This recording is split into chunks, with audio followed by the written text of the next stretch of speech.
Good morning, students. Today we are going to discuss chapter 2 of civics, and name of the chapter is equality in democracy. Dear students, in previous chapter we have already studied that there are various key elements in a democracy. They include equality, people's participation in the decision making process, government's accountability to its citizens, enhancing human dignity, etc. Though all these elements are very important, but equality is the foundation of our democracy on which the other pillars rest. So let's discuss equality. Equality is the central theme or soul of a democracy. Here, equality means social, economic, and political equality among citizens. All citizens are equal before the law. The state shall not discriminate between people on the basis of place of birth, religion, sex, caste, creed, race, or wealth. So let's discuss about universal adult franchise. This is a very important aspect of democratic societies. It means that all adult citizens have the right to vote irrespective of their social or economic backgrounds. It is based on the principle of equality. Now, no government can claim itself to be a democratic government without allowing all eligible adults to vote. Next, we will discuss about the constitution and equality. So, first I will tell you what is constitution. Constitution is a document which lays down the basic rules and regulations for the people and the government of a country. The Indian Constitution recognizes every people as equal. Every individual in the country, including male or female, from all caste, religion, tribes, education, and economic background, are recognized as equal.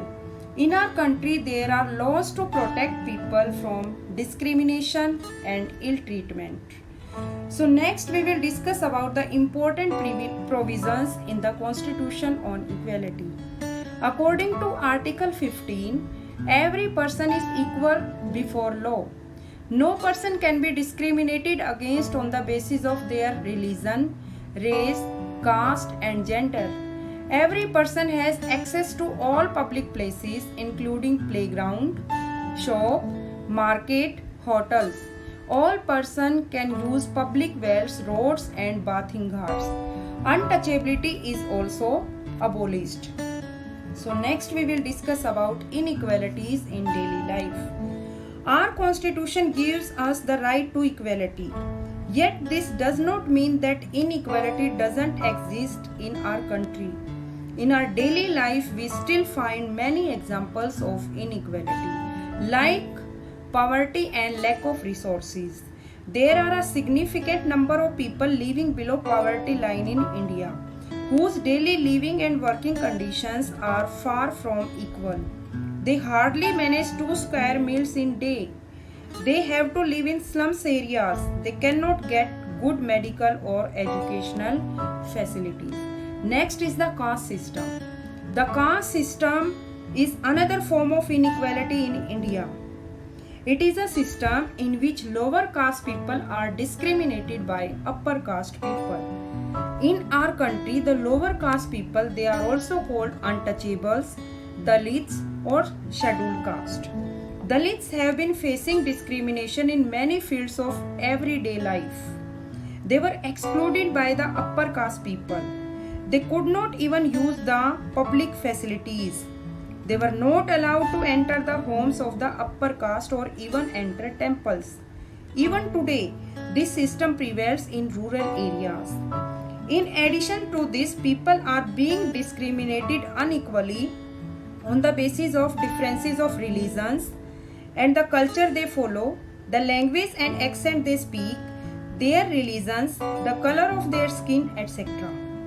And when people are treated unequally, their dignity is violated. In order to implement the equality that is guaranteed in Constitution, the government has taken 2 important steps, and these are number 1, formation of laws, and number 2, many schemes.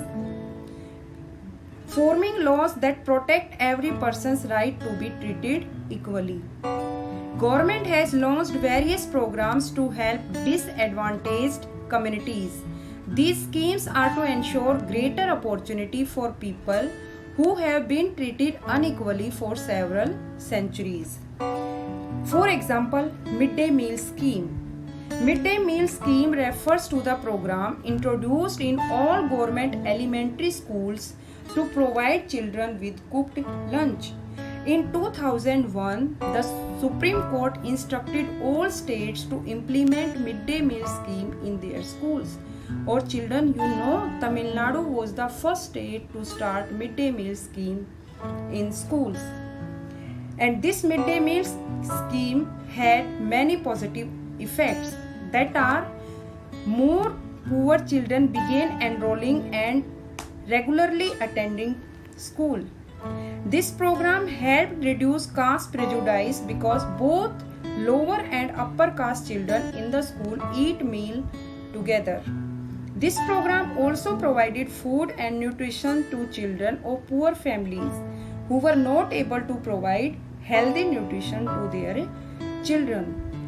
So next we will discuss about many other democratic countries of the world also. In many other democratic countries of the world, the issue of equality is an important issue of concern.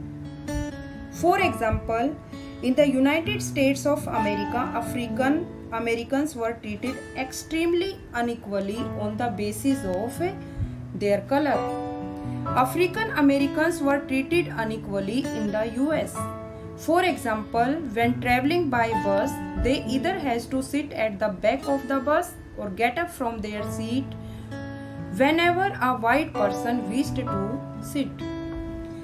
Civil rights movement in America started in late 1950 under the leadership of Rosa Parks to push for equal right for African Americans and to end racial discrimination.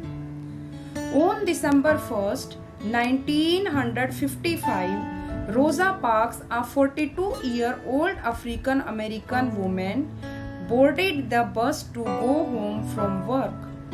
On that day, Rosa Parks initiated a new era in the American quest for freedom and equality.